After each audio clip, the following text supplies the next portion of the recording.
Բարև Ֆակտոր TV հյուրը ազգային ժողովի պատգամավոր Գեգամ Նազարյանն է, ողջույն, պարոն Նազարյան, արդեն Հայաստանում վաճառվում է ադրբեջանական բենզին 430 դրամ, որը ակնհայտորեն էժան է, տեղում նախկինում վաճառված բենզիններից նույն գնային եւ որակի սեգմենտում, բայց հնչում են կոնչեր բոյկոտել ադրբեջանական բենզինը, հիշեցնում են պատերազմում մեր զոհերի հանգամանքը եւ նշում որ պատերազմը դեռ չի ավարտվել եւ ստացվում է մենք ֆինանսավորում ենք Ադրբեջանի բանակը գնելով նրանից բենզին, պարոն Էդմոն Մարուկյանից բացի նաեւ Սամվել Կապիտյանի եղբորորդիներ դա ասում եք, դուք ինչ եք մտածում այս հարցի շուրջ։ Ես մտածում եմ, որ իհարկե էմոցիա այստեղ կա,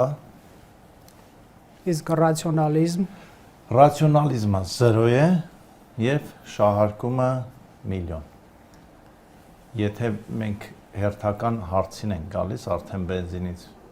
վեր, մենք ուզում ենք լինել պետություն, թե ուզում ենք լինել տարածք, որտեղ մեզ թույլ կտան հայոյել թուրքերին եւ ադրբեջանցիներին։ Ինչ կապ ունի բենզինի հետ դա։ Դե ասում եմ, դա նույնն է։ Երբ որ կոչ են անում չգնել բենզին ադրբեջանական, իրենք պետք է կոչ են անեն նաեւ չգնել, ասենք թուրքական, չգիտեմ, սանտեխնիկա, թուրքական պոմիդոր, թուրքական հագուստ, թուրքական ջինս։ Եվ եթե այդպես շատ խորանանք եւ լինենք խիստ սկզբունքային, խիստ պատվախնդիր, մենք որևէ երկրից ոչինչ չունենք գնելու։ Դե հենց դա էլ բերվում է, գիտեք, որ պատվի եւ արժանապատվության Ես էլ ասում եմ, եթե անցնում ենք պատվի եւ արժանապատվության, մենք որևէ երկրից, ես շեշտում եմ, որևէ երկրից ոչինչ չպետք է գնենք։ Իսկ ինչու չանցնենք պատվի եւ արժանապատվության։ Դե եկեք ընտրենք, անցնենք այդ պատվի եւ արժանապատվության եւ ոչնչանանք։ Իսկ ձեր կարծիքով հունգարացիները պատվի եւ արժանապատվություն չունեն կամ լեհերը։ Նկատի ունեք տարածքի կրճատումը որպես պետություն նրանց։ Բայց իրենք էլ չէ ունեն արժանապատվություն։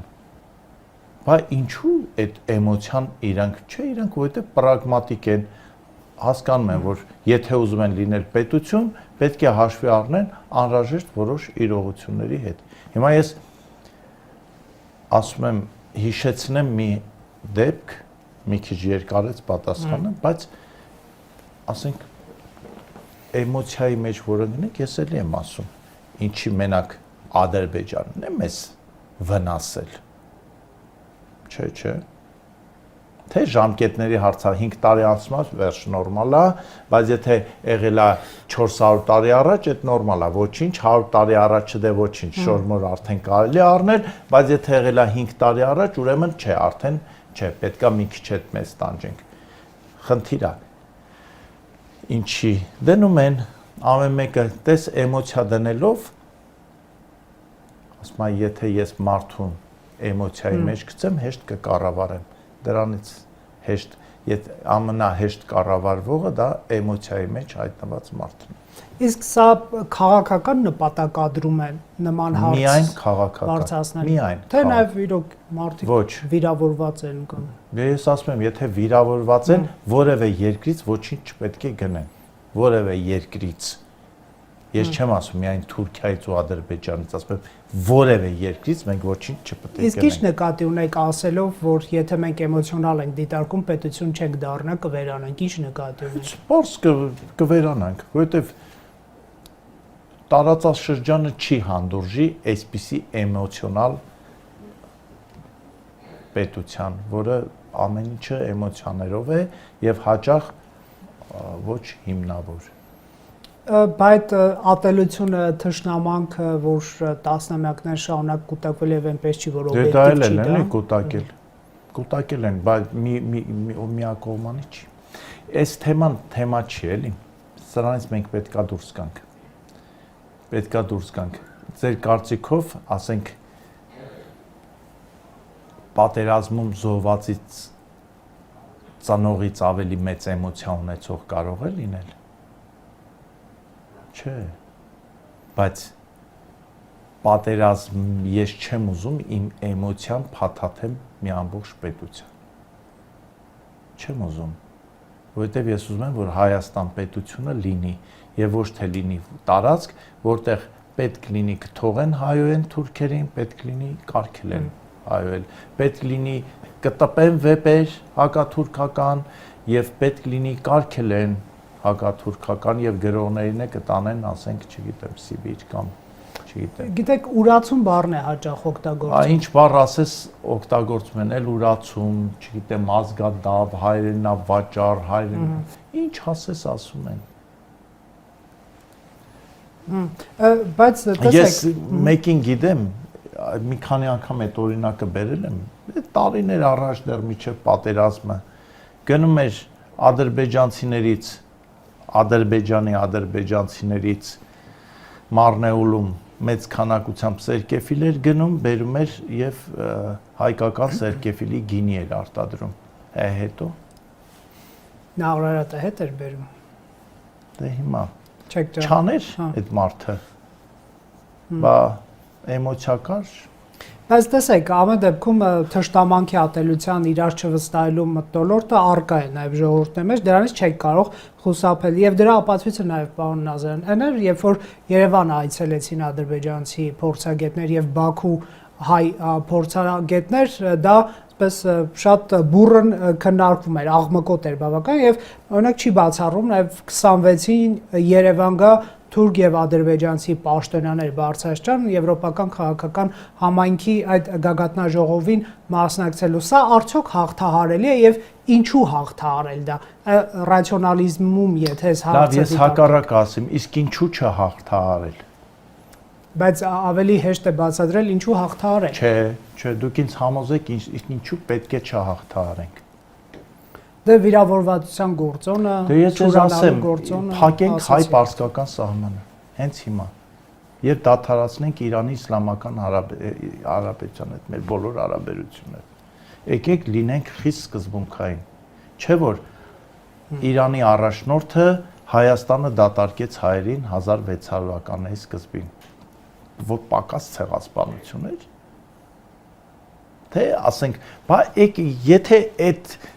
հարթության վրա ենք դնում հարցը, եկեք դա անենք։ Եկեք Ռուսաստանի հետ դադարեցնենք մեր հարաբերությունները։ Ինչու թույլ տվեցին ռուս խաղաղապահները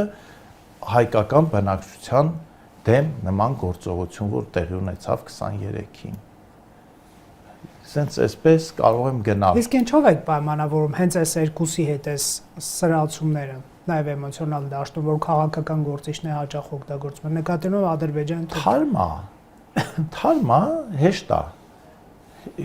Կլիենտուրան շատ է այս դեպքում։ Պրագմատիզմը քիչ է եւ մնացածը շատ է, հեշտ կարողանում են, չէ, էմոցիա է, չէ, ասում են, ախպեր, ինձ ասում են, այ տականք, այ որդուդ ծախող, չէ որ 5 տարի առաջ, 4 տարի առաջ, 5 տարի առաջ քո որդին զով ինչու դու ատելություն չես քարոզում ադրբեջանցիների նկատմամբ։ Ասում են, հիմա էլ են ասելու, բայց ես ասում եմ, ուր է տանելու մեզ այդ ատելությունը։ Ուր է տանելու, ուր։ Ինձ ասեք այդ տեղը, ես ձեր հետ գամ։ Ես ձեր հետ գամ։ Լավ, մենք ոչինչ չենք սովորելու, ոչ մի բան չենք անելու։ Մենք իրական օրակարգը թողած գնացել ենք, չգիտեմ հիմա ինչ հարցեր են քննարկում։ Ես իմ, չգիտեմ, ժամացույցին չնայեցի, եւի 10 րոպեից ավել մենք խոսում ենք այն հարցի մասին, որի մասին չպետք է խոսենք։ Չպետք է խոսենք, պետք է գնանք առաջ։ Ես նայում եմ նաև ադրբեջանցիների մեկնաբանությունները, ադրբեջանական տիրույթները։ Մեզանից շատ չեն տարբերվում։ Նույն մակարդակն, ասենք, ոնց թե դրանց բենզին տվեցիք, չեք ամաչում, դրանք այդքան մեզ սպանել են եւ բաներ կան, այն շախի գցողներ կան, այսպես ասեմ, թևի տակը տվողներ կան, որովհետեւ շատ-շատերին բացարձակապես շատ-շատերի ծրագրերի մեջ չի մտնում, որ Հայաստանն ու Ադրբեջանը իրար հետ առանց պատերազմի, առանց կոնֆլիկտի ապրեն, որովհետև եթե հանկարծ Հարավային Կովկասում չլինի հակամարտություն, չլինեն իրար դեմ կռվող, իրար ատող ազգեր, Հարավային Կովկասը դառնալու է շատ լուրջ գործոն 3 երկրներով։ Դա անդադ խոչընդոտում են։ Եվ ով հիմա խոսում է եւ էմոցիա է դնում, ասում է ոնց թե դրանց հետ, ոնց թե սրանց հետ, ոնց թե նրանց հետ, նրանք այդ խնդրին են։ իրականացնում, այսինքն պարակտել հարավային Կովկասը, լարել, թշնամացնել, անդադար պահել այդ ձևի մեջ, որ հեշտ կառավարվեն եւ Հայաստանը, եւ Ադրբեջանը, եւ Վրաստանը, եւ X պահի վերացնել մեր պետականությունը։ Տեսեք, երբ որ Փաշինյանը ամիսներ առաջ Հայոց ցեղասպանության մասին խոսելիս ասում էր դեռ պետք է հասկանանք ոնց է տեղի ունեցել, ինչու եւ այլն, շատ էլի աղմուկ բարձրացավ, նրան մեղադրեցին։ Որտեղ սխալ մեկնաբանեցին։ Ժխտման մեջ միշտ ձևացրեցին, շատ ներողություն, որ ընդհատում եմ։ Նիկոլ Փաշինյանը շատ հստակ հարցադրում արեց, ասեց եկեք հասկանանք, մենք ոնց թույլ տվեցինք, որ մեզ ցեղասպանեն եւ ինչ իրավիճակ էր, որ չկարողացանք պաշտպանվել։ Բայց սկսեցին մեկնաբանել այսպես, որ իբր Նիկոլ ասում է, եկեք քննենք, տեսնենք ցեղասպանություն եղել է, թե չի եղել։ Պրիմիտիվություն, բայց դե տեսեք ինչ աղմուկ առաջացավ։ Ես հիշում եմ դրան հաջորդող օրերին թիմակիցներից մեկը այստեղ էր եւ գիտեք ոնց էր ներկայացնում, որ օրինակ խորհրդային կայսրություն կամ ռուսական կայսրություն նախկինում միշտ օգտագործել է հայ-թուրքական այս կոնֆլիկտային իրադրություն կամ շատ հաճախ օգտագործել է, մեր ասածը այն է, որ դուրս գանք այդ գործիք լինելու, ֆորպոստ լինելու տրամաբանությունից։ Այդ որ ասում եք կան ուժեր, որոնց ձեռնտու է այդ կոնֆլիկտը, ինչպես հաղթարել, պարոն Նազարյան, որ դու գործիք չդառնաս ուրիշների ձեռքին, եւ եթե նույնիսկ կոնֆլիկտ ունենաս, դա քո կոնֆլիկտը լինի, ոչ թե ուրիշները սադրեն։ Կոնֆլիկտը շատ բարձ, դա պետության ղեկավարության խնդիրն է արդեն, հիմնական։ Քաղաքական ուժերի, բայց ցավոք սրտի ես տեսնում եմ, որ քաղաքական ուժեր կան, որ Հայաստան ոչ թե հայաստանյան շահ են սպասարկում, այլ օտարերկրյա շահ են սպասարկում։ Էդ էլ է նորմալ Հայաստանի դեպքում։ Որովհետև եթե հանկարծ քաղաքականության որոշում են զբաղվել մարդիկ, որոնք հայաստանյան իրականության հետ մեղմ ասած շատ անուղղակի կապ ունեն, եթե մենք թույլ ենք տալու, ուրեմն դա պետք է լինի։ Որտեվ չի կարելի թույլ տալ նման բան, չի կարելի։ Իսկ ձեր կարծիքով ընդհանրապես հարևանների հետ հարաբերությունների թեման 26-ի ընտրարշավում ինչ դեր է կատարելու։ Երբ գալիս էի ձեզ մոտ ճանապարհին քայլելով, գիտեք ինչ հիշեցի, որ ցավոք սրտի շատ հաճախ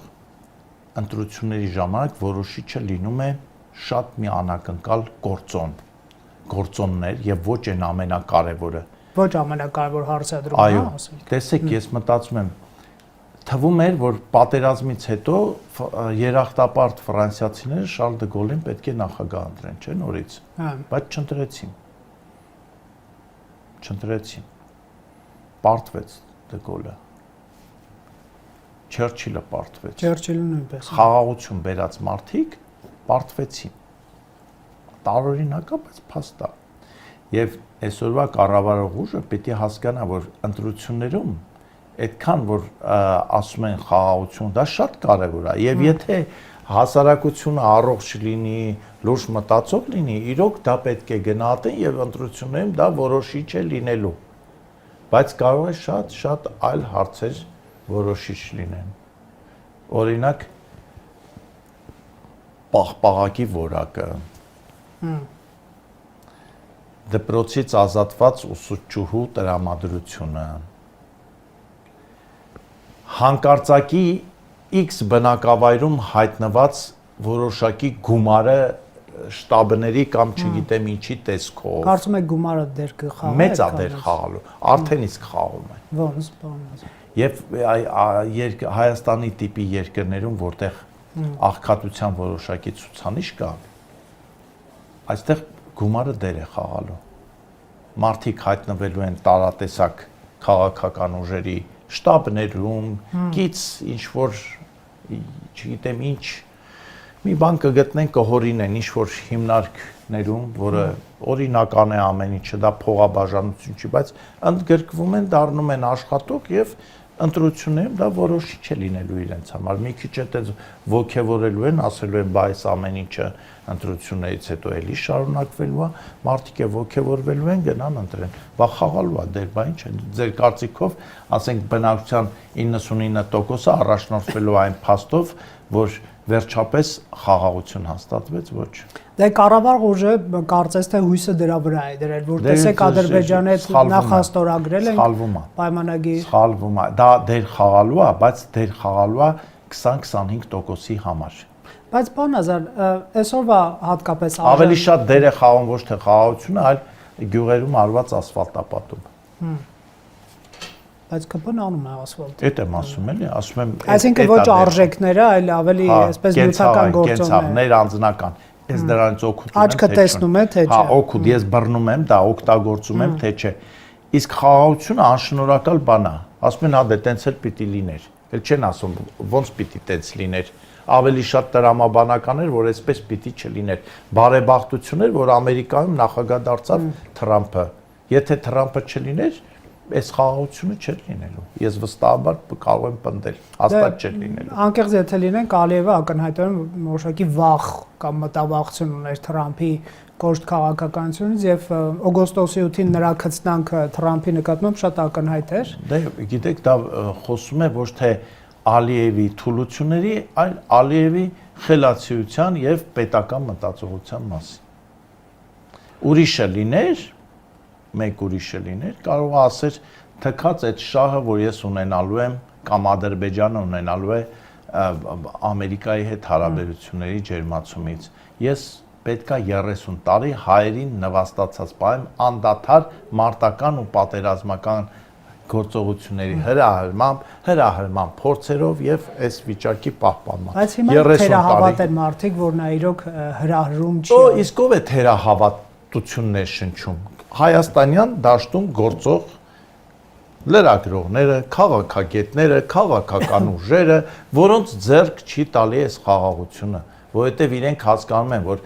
այս խաղաղության պայմաններում իրենց հետագա գործունեությունը դա խնդրահարույց է։ Իրենք էլ դաշտում տեղ չեն ունենալ, որովհետև իրենք ինչ են անդադ ասում են, մենք պետք է ասենք, մենք վրեժ, ռևանշ, չգիտեմ ինչ, բա Արցախը եւ այլն, ու չգիտես ինչի որ ասում են, բա Արցախը չեն ասում, բա Գանձակը, բա Լենքորանը, բա մնացած ամեն ինչը, խիո բաժան չի։ Բա Տուրուբերանը։ Ասեք էլի։ Տուրուբերանը։ Դե չեմ ուզում դա ասեմ։ Բայց կանան ասեն Վասպուրականը, Բարձր հայքը, Կիլիկիայի հայոց թագավորությունը, Ադիաբենեի հայոց թագավորությունը, Օսրոյենեի հայոց թագավորությունը, Փյունիկյան։ Բայց կնոյք, ինչի վրա են հույս դնում այդ ուժերը, որոնք տեսնելով, որ մենք այսօր որպես պետություն դժվարություն ունենք կութը պահելու պայմանական ասած, ընկել են կաղզվանի հետևից։ Դա ասենք Փաշինյանին շատ ձեռնտու իրավիճակ է, չէ՞, որովհետև նա ասում է, գիտեք, ինչ, բայց իրանք հերահար արկածախնդրության են տանում մեզ։ Տանում են, որովհետև այդ վիճակում իրանք լավ են լողում։ Չէ, բայց կոնկրետիզմը մի քիչ ավելի կապ չունի։ Էլի այսօր Հայաստանում այնքան պրոբլեմ։ Տեսեք, հիմա ես ինչ եմ տեսնում, որ դե խաղաղության վերջնական պայմանագրի ստորագրումը խաղաղության հետևում չէ, եթե իհարկե հունիսի ընտրություններից հետո Փաշինյանը լինի վարչապետ կամ մեկ ուրիշ մարդ, որին կցանկանա քաղաքացիական պայմանագիր։ Հակառակ դեպքում այդ խաղաղության պայմանագիրը կարծում եմ չի լինի։ Եվ խաղաղություն չի լինի։ Խաղաղության պայմանագիրը չի լինի։ Խիմ։ Որովհետև այն դաշտում գտնվող ուժերը, որոնք հավակնում են վերցնել իշխանությունը, որևէ անգամ չեն ասել, որ իրենք պատրաստ են ստորագրել այդ խաղաղության փաստաթուղթը։ Իրենք ասում են, եթե այ որ սենց, եթե հաշվի առնվի նաև Իրան, Ռուսաստան շահը, եթե սենց, եթե այնքան եթեն է, ուղիղ պետքա պատասխան։ Հիմա նայ, տեսեք, սկսվել է այդ պայմանական ասած նախընտրական արշավը, իրան ճղում են ժողովրդին ասեն, որ եկեք մեզ քվեարկեք։ Պետք է բոլորին հարցնել, հաղթանակի դեպքում դուք անվերապահորեն ստորագրելու եք խաղաղության պայմանագիր, թե ասելու եք, այ եթե ստեղ ռուսները կանգնեն, եթե իրանցիները կանգնեն, եթե սիրիական եւ քրդական ուժերը կանգնեն, եթե առանց եթեների ստորագրելու եք այդ խաղաղության պայմանագիրը, որի նախաստարվագնում է եղել։ Կխմբագրենք, եթե արժանապատիվ կետեր։ Չէ, դա ուրեմն չէ, իրենք եթե բառը ասում են, ուրեմն իրանք չեն ստորագրելու։ Պարտված արդարություն նաև չի լինում, պարոն Նազարյան։ Ինչ արդարություն։ Պարտված արդարություն եւ խաղաղություն։ Ինչ է նշանակում արդարություն։ Երբ որ հաղթենք այդ ժամանակ կստորագրենք, ինչու ոչ։ Գիտեք, մոտեցում է, եթե դու ուզում ես քո ժողովրդին խափես ու տանես հերթական մի վատ տեղ, դու կարող ես չարը հոչի գալի չար բաներ ասելով, չարը գալիս է քաղցր, համեղ, սիրուն փաթեթավորումներով, գեղեցիկ նվերներով, այդ որ չարն է թույնը ասենց բացած բերում տալիս։ Մի թեզ էլ կա, որ կգանք իշխանության Ռուսաստանի հետ հարաբերությունները կվերականգնենք եւ նա կզսպի Թուրքիային եւ Ադրբեջանը։ Հա, բա դե լավ է, իք թոզսպել։ Զիջումների փոխարեն կզսպի նրանց, ինչու ոչ։ Ինչու չգործող բանաձև է։ Դե ինչ կա, մի այլ բանաձև է կա, ասում է մեր ֆիզիկական գոյությունը ապահովելու համար գնանք եսիմ ինչ-որ կազմավորման մեջ ընկնենք։ Հանգիստ կապրենք էլի, փողակ աշխատենք, որովհետև լիքը մարդ կա, որ քաղաքականությամբ զբաղվում, Հայաստան պետությունը իր համար արժեք չի։ Արժեքը տարածքն է, որտեղից կարա փող աշխատի։ Պարոն Նազարյան, իսկ դուք ձեր անձնական պլանները որոնք են քաղաքական դաշտում։ Ամեն ինչ անել, որ առողջանա քաղաքական դաշտը։ Ամեն ինչ անել։ Որևէ շարլատանությունը, ոչ։ Որևէ ցուցակում Ոչ, այս պահին չէ։ Այսինքն այս պահին նկատի ունեմ 26-ի կտրվածքը այնպեսին է, ես ինձ ոչ մի տեղ չեմ տեսնում։ Թեև ասում են ԿՊԻ ցուցակ է։ Դե թող ասեն, այնքան ասեցին։ Իմ տեղը որոշում են, իմ տեղը։ Չմտակ մի խոսքով այդ թեման փակվեց, հա, պարոն Նազարյան։ Բացել չի եղել, էլի որ։ Չէ, քանի որ դուք պատերազմից հետո երկու տարբեր տրամադրությունների մեջ եք եւ երբ որ սկսեցիք Ոչ մի, ես նույն տրամադրությունների մեջ եմ եղել, միշտ նույն տրամադրություն։ Չէ, երբ որ սկսեցիք այսպես ձեր եւ որոշ ԿՊԱ-ական մոտեցումներ նմանվել, ասենք խաղաղության տրամաբանություն եւ այլ, ասում են, որ դուք ԿՊ ցուցակում եք լինելու, այսինքն քարկոծում եք իրանք դավաճանության մեջ մեղադրվում։ Հա, թող մեղադրեմ, Աստված իրանց հետ։ Աստված իրանց հետ, ես իմ Հայաստանի հետ եմ, ես իմ ամբողջ գործունեությունը ուղղված է, որ այս երկրում ապրեն խաղաղ, ստեղծագործ աշխատանքով եւ ոչ թե կեղծ էմոցիաներով։ Ընկեր փանջունիզմը պետք է արմատախիլ արվի Հայաստանից։ Պետք է մեծամտությունը արմատախիլ արվի Հայաստանից, այն որ իշխանության գլխին են հայտնվում, մեծամտանում են, իրանց թվում է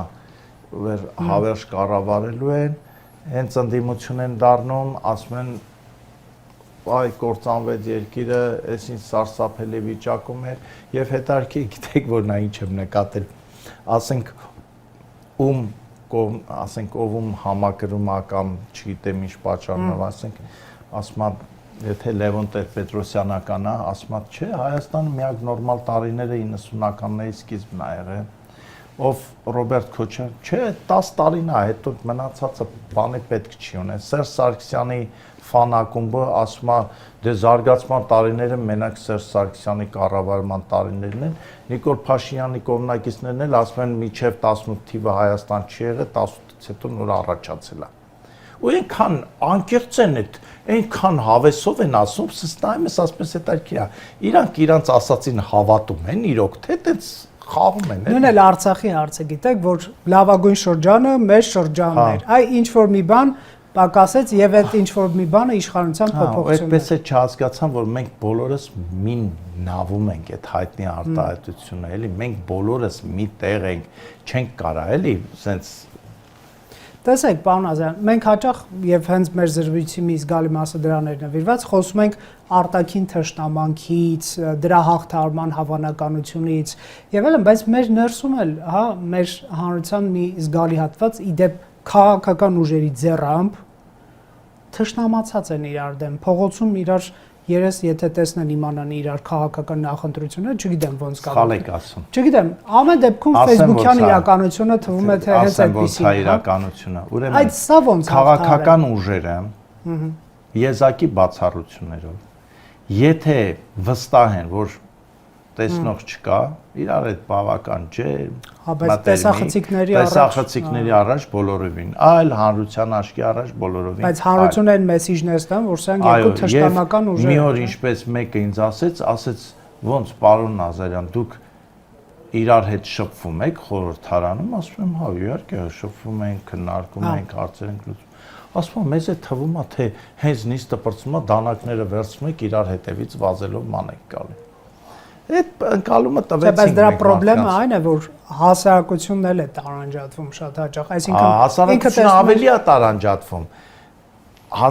Իրար սկսում են ավելի ատել։ Հիմա ես ասում եմ, մեր առաջին խնդիրներից մեկը այս ատելության մտնում, այսինքն եթե Ռոբերտը համակրում է հայ գարեջրասերների կուսակցությանը, իսկ Գեղամը համակրում է հայ գինու ավանդույթը պահպանողների կուսակցությանը։ Եկեք տեղով փոխվենք, էլի ես գարեջուր չեմ խոսում։ Նու լավ, փոխվեցինք, հա։ Դա չի նշանակում, որ մենք պետքա իրար ատենք։ Ինչքան էլ որ դուք պնդեք, որ գարեջուրը պետքա արգելվի։ Այ գիտեք ինչ չենք ատի, եթե երկուսից նպատակն էլ Հայաստանի պետության գոյությունն է, չէ՞։ Դուք եկաք հասակ այնտեղ, այսինքն մենք պետքա Բայց եթե նպատակը իշխանության գալն է, այ ձեր նպատակը իշխանության գալը չի։ Ձեր նպատակը Հայաստանի վատ լինելն է։ Այսօր սևը ես եմ փաստորը մեր զրույցը։ Այո, տենց է ստացվում, բայց իրականում մենք ոչ թե պետք է մտածենք, թե ադրբեջանական նավթը եկավ թե չէ, որովհետև նավթը գալու է, եթե խաղաղություն լինի։ Ադրբեջանական զեյթունն էլ է գալու, հայկական կոնյակը գնալու է Բաքու, հետո հայկական ռոբոտներն են գնալու Բաքու, հետո ադրբեջանական, չգիտեմ, ինչ-որ կոմպոտ է գալու Հայաստան, ու հետո մի սերունդ է գալու, որ ասելու է,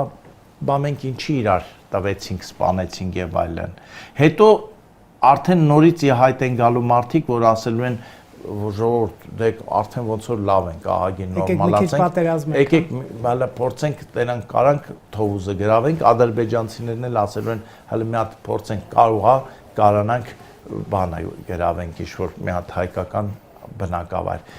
Հայաստանի եւ Ադրբեջանի բոլոր ժամանակների ղեկավարության խնդիրը պետք է լինի այդ տեսակ արկածախնդիր ուժերի զսպումը։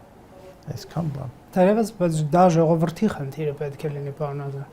Ղեկավարության ժողովրդին ոնց կառավարում ես այդ։ Ուզում եք ինձ տվեք միջոցներ հիմա։ Չէ, բայց ժողովուրդն է ամեն դեպքում հանդուրժում տվյալ իշխանությանը կամ չի ժողովուրդը հանդուրժում։ էմոցիայի մեջ են գցում ժողովրդին, ժողովուրդը ուզում եք խնդիր դնենք, լրատվամիջոցներով պայմանավորվենք, 2 շաբաթում այնպես անենք, 2 շաբաթ, ես մի քիչ շատ եմ ասում,